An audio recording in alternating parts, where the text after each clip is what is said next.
একটা কথা কোটি কোটি নারীকে জাহান্নামে নিয়ে যাবে। হাদিস থেকে বলছে, সামান্য একটা বাক্য। বেশিরভাগ বিবাহিতা নারী, বেশিরভাগ বউ জাহান্নামে যাবে স্বামীকে জাস্ট একটা বাক্য বলার কারণে। কয়টা বলেন, কয়টা? এক অবাক করা হাদিস শুনে আমার হৃদয়ে একটা আঘাত লেগেছে যে নারীরা কেন জাহান্নামে যাবে।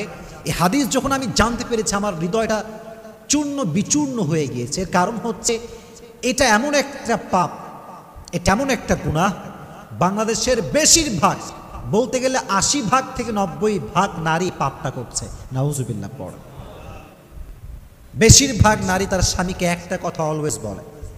বেচারা স্বামী সারাটা জীবন স্ত্রীর জন্য খাটে, পায়ের নিচে ফোসা পড়ে যায়, মাথার ঘাম পায়ে ঝরায়, সারাটা দিন রোদের ভিতরে কাজ করে বেড়ায়, বাসার বিল সে দেয়, গ্যাসের বিল সে দেয়, সন্তানকে সে চালায়, স্ত্রীর হক সে আদায় করে, শ্বশুরের হক আদায় করে, শাশুড়ির হক আদায় করে, সারাটা জীবন সে তার স্ত্রীর খেয়াল রাখে। কোনো একটা দিন সামান্য চুল পরিমাণ যখন কম হয়ে যায় তখন নারী বলে কি, মা রাআইতু মিনকা খায়রান কত, তুমি আমার জন্য জীবনে কি করলা, তুমি আমার জন্য কি করেছো আজ অব্দি? কিছুই তো করো নাই। অমুকের স্বামী অমুকে ওইটা দিয়েছে, অমুকের স্বামী তার শাশুড়িকে ওইটা দিয়েছে, তুমি আমার মাকে কি দিয়েছ? একটা কথা কোটি কোটি নারীকে জাহান্নামে নিয়ে যাবে। হাদিস থেকে বলছে, এই সামান্য একটা বাক্য। তাকফুরুনাল আশির। বেশিরভাগ নারী অকৃতজ্ঞ হয়, স্বামীর কৃতজ্ঞতা আদায় করতে জানে না। স্বামী যে এতটা স্যাক্রিফাইস করেছে স্বীকার করতে চায় না। আর মাথায় রাখবেন, যেই নারী তার স্বামীর স্যাক্রিফাইসকে নিজের মুখে এটাকে স্বীকার করতে পারে না, সেই নারী কখনো সুখী হতে পারে না।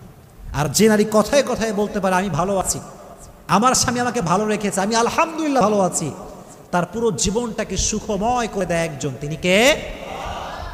এজন্য বোনদেরকে বলছি, বোনেরা মাথায় রাখবেন, স্বামী হচ্ছে এমন একটা জাত, স্বামীরা সবসময় মুচকি কথার, মুচকি হাসির পাগল হয় আর মিষ্টি কথার পাগল হয়। তারিক জামিল একটা কথা সেদিন বলছেন, আমি আজকেও কয়েকবার শুনলাম। উনি ওনার ভাষায় বলছিলেন যে জবান কা এক মিঠা बोल दुनिया की हर हर शहर से भी ज्यादा मीठा होता है और जबान का एक कड़वा बोल 7 समंदर की कड़वाहट से भी ज्यादा कड़वाहट होती है। উনি বলেন, মুখের একটা মিষ্টি কথা গোটা পৃথিবীর সমস্ত মধুকে একত্রিত করলে যে পরিমাণ মিষ্টি হবে, মুখের একটা মুচকি হাসির কথা তার চাইতে বেশি মিষ্ট। সুবহানাল্লাহ পড়েন। আর মুখের একটা তিতা কথা গোটা বিশ্বের 7 সমুদ্রকে এক করলে যে পরিমাণ তিতা হবে, নোনা হবে, তার চাইতে মুখের একটা তিতা কথা আরো বেশি তিতা। এজন্য মুখ দিয়ে আজ থেকে তিতা কথা বলবো না, মিষ্টি কথা বলবো। আল্লাহ সবাইকে মিষ্টি মিষ্টি কথা বলার তৌফিক দান করুক, সকলে পড়া আমিন। আচ্ছা, কখনো ভেবে দেখছেন যে আপনি কাকে সবচাইতে বেশি ভালোবাসেন? দেখবেন আপনি সেই মানুষকে সবচাইতে বেশি ভালোবাসেন যা আপনার দিকে হেসে হেসে কথা বলে, যা আপনার সঙ্গে মুচকি হাসি দিয়ে কথা বলে। দিন সে দেখবেন আমরা তাকেই মিস করছি, যে মানুষটা মুচকি হাসি দিয়ে কথা বলতো। আজহারি আজকে দেশে নেই, চলে গিয়েছে বিদেশে। প্রত্যেকটা মানুষ তাকে মিস করে। কেন? কারণ তার কথায় একটা মিষ্টতা ছিল, চেহারা একটা হাসি ছিল। এজন্য দিন শেষে যে মুচকি হাসি দিয়ে কথা বলে, মিষ্টি কথা বলে, মানুষ তাকেই ভালোবাসতে বাধ্য হয়ে যায়। ঠিক না বলো? এজন্য আজ থেকে তিতা কথা বলবেন না মিষ্টি কথা বলবেন?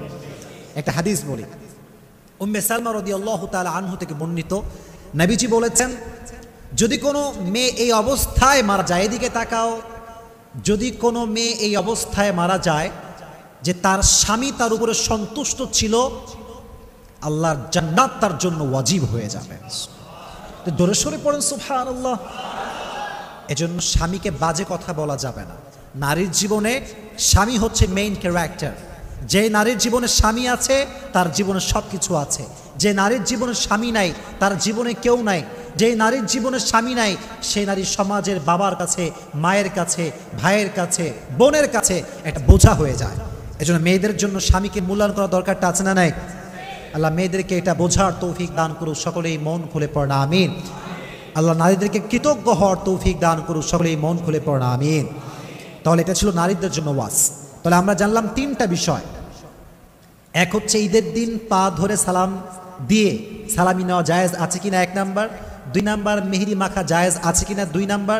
3 নাম্বার, নারীরা একটি কথার কারণে জাহান্নামে যাবে, সেটি হচ্ছে তুমি আমার জন্য জীবনে কি করলা। এই জন্য যেই বোনেরা আমার কথা শুনছেন মাইক থেকে, কলোনির ভেতর থেকে, সবাইকে আমি বলছি স্বামীর কাছে কৃতজ্ঞ হবেন, কৃতজ্ঞতা আদায় করবেন। আল্লাহ বোনদেরকে এই তৌফিক দান করুন, সকলেই পড়না আমিন।